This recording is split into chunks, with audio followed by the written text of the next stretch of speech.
This is a Hyundai Santa Fe hybrid. That's the intro. Welcome back.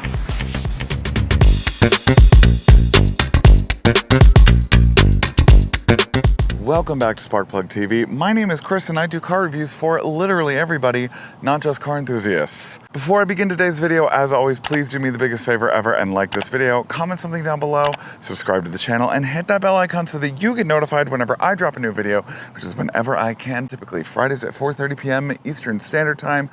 Thank you so much for your support. The Hyundai Santa Fe is in its 5th generation. It started in 2001. It is a mid-size crossover SUV with 3 rows to speak of. It's also the very first SUV that Hyundai ever came out with in the US market. That's an interesting tidbit. I did do a video on this as a model overview about 9 months ago. So today we are going to do something a little different. We're going to include a model overview with some subtle differences and some not so subtle differences between this generation and the outgoing one. Let's get started. Now, when you look at Hyundai's press release for the newest generation of the Santa Fe, they stated that they went for a open for more design language that combined urban elements as well as outdoor elements to create the open for more design language.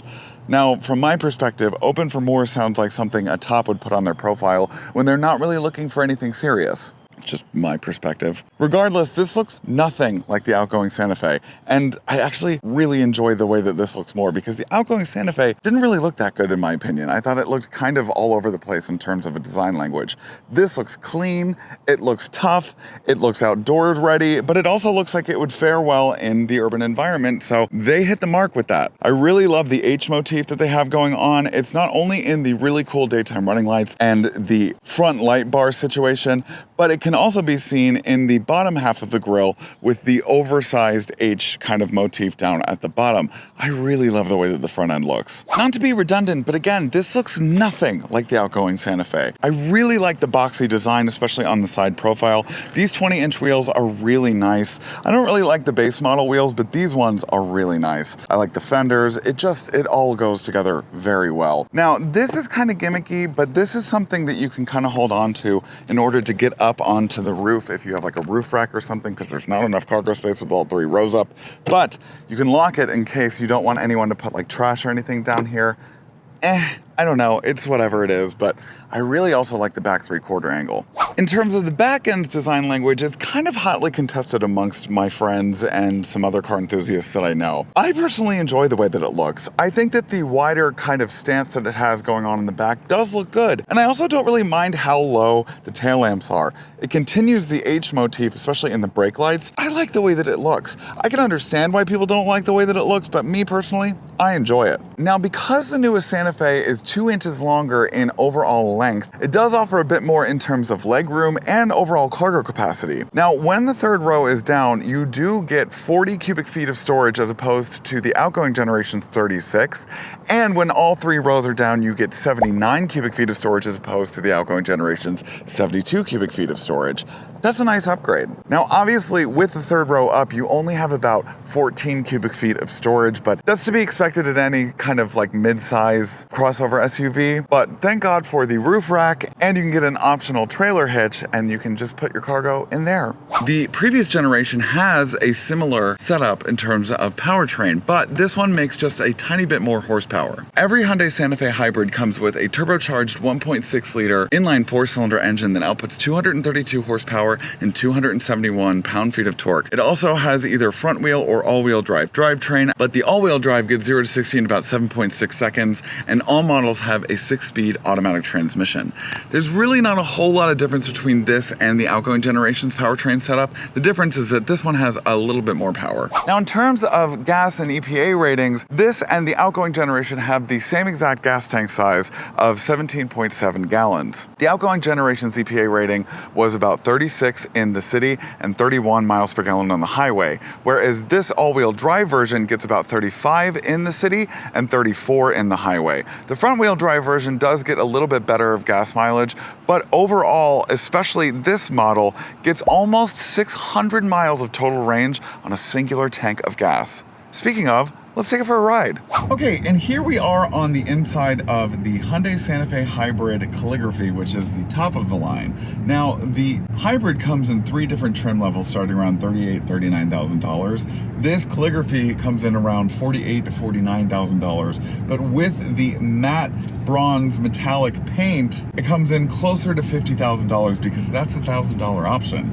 Now, the ICE version comes in, I think, between 4 and 5 different trim levels, including an off-road package that is not available yet on the hybrid version. Now, there's also going to be a PHEV coming out at some point, which obviously there was a PHEV from the 4th generation, so I'm very excited for that one to come out. Now, I've already spoken at length in my video 9 months ago on the interior. I gotta say, if you saw my Hyundai Tucson video, you'll know that, I mean, in terms of an application, it's a really great car. I mean, all of the screens are very clear, they're very bright, they're very nice screens. You know, you've got 2 12.3-inch digital screens from the meter display and the infotainment system. The infotainment system is quick, it's efficient, it is easy to use, it's user-friendly. Hyundai Tucson had the same shifter that this one does, which is, I think, what they're going for in these newer model Hyundais. And in the Tucson, it was kind of awkward feeling because the Tucson wasn't big enough for somebody as big as me for this gear selector, but in this application, it actually works pretty well. The seats are very comfortable. The H motif continues in the backrest of the seats. They're bolstered just enough. They're very comfortable. You know, it has this kind of like resting mode where it turns into a recliner chair. I don't know, it's a little redundant. I mean, like, it's not an EV, I don't know what I need that for, but I guess if you're waiting for somebody, I don't know. Now, in terms of the second and third row in general, I fit in both rows, and I fit in them very well. In the Calligraphy model, you do get power adjustable second row seats, and I do like it, it's very nice. The third row, I think as long as everybody kind of compensates for somebody of my height in the third row, I could actually fit back there. It's a really nice interior to be in, and it's probably one of the best interiors that Hyundai's ever made for one of their standard products. I mean, I cannot believe that this is a Hyundai. Now, let's talk about the driving. I kind of wish that they had put the 2.5 in here instead of a 1.6. Like, I kind of wish that it was just a little bit bigger of an engine, because a lot of times these automakers make these hybrids and the hybrids actually end up being more powerful than their ICE counterparts. That's not the case for this. If you get the ICE version of the Santa Fe, it actually ends up being faster than this one. Not by much, but it's enough that I would actually consider that one over this one. This is a truck, basically. I mean, it handles like a truck. It feels like a truck when you go over bumps and stuff, just a little bit more honed in than a truck. Now, what's impressive about, see how truck that just felt? Like, that hump that I just went over felt incredibly truck-like. Now, the most impressive thing about the hybrid is that it can actually achieve and conduct highway speeds with the electric motor by itself. That's really impressive. It can also get up to 40 miles an hour by itself on EV alone. It's plenty powerful for how big it is, you know? I mean, it's got 232 horsepower to speak of. You know, I really like the fact that, you know, it goes into EV mode at the drop of a hat and you can get back up to speed pretty quickly with it. But even though the ICE version has had some known issues with the transmission, I might actually prefer that over the hybrid for once. Alright, thank you guys for watching. Please don't forget to like, comment, subscribe, and hit that bell icon so that you get notified whenever I drop a new video, which is whenever I can, typically Fridays at 4:30 p.m. Eastern Standard Time. Thank you for your support. Now, I, in general, really like this car. I mean, I really, really like this car. I love the way that it looks inside and out. I really like the fact that it's hybrid. I really like the second and third row. I do kind of wish that there was a tri-zone automatic climate control system instead of dual zone. Now, the third row does get their own fan vent controls, but they can't control the temperature necessarily. And the second row is controlled by the first row. So, other than that, I mean, it is an extremely nice car, especially for its price point, because you get so much for that price. Now, I know that the ICE version has had some transmission issues, but I honestly might choose that one over this one for a couple of reasons. It can tow a little bit more. It has an off-road capable package because this looks like it can off-road, and I would want the off-roading tires. And it's a little bit faster than this one. Yes, this does get good gas mileage. I kind of wish that they put the 2.5 in this one instead of the 1.6 liter. It's not a bad powertrain, but it's got impressive range. It's powerful enough in terms of a powertrain. I think it's pretty good overall. I think me personally, I would just go for the faster, slightly bigger powertrain over the hybrid. And there's nothing wrong with that, but the hybrid is a good choice for sure. But in general, huge fan of this redesign, like big fan of the redesign. I mean, I love a Hyundai. Like, I don't know, and I am like not shy about it. Like, you know, I started my channel with a Hyundai.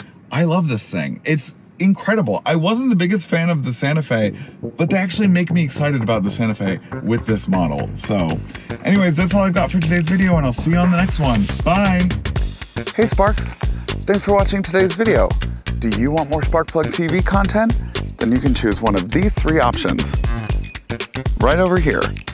The middle button is to subscribe to my channel, so please do that. Right over here. These 3. I can't see them in real life, but they're right here.